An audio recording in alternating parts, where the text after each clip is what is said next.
Hello everyone, in this video we'll talk about SOUN stock and key level to was July 10, 2026. In previous trading session, the stock formed a bullish candle. In today trading session, the stock forming a bearish candle.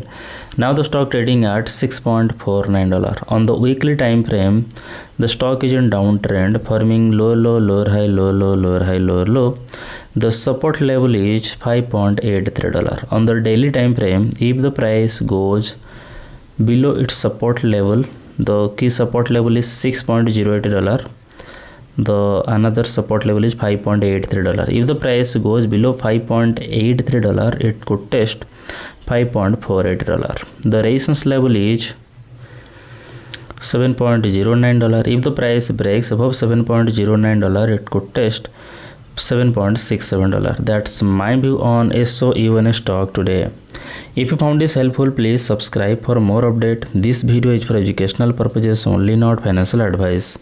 Always do your own research before investing. Thanks for watching.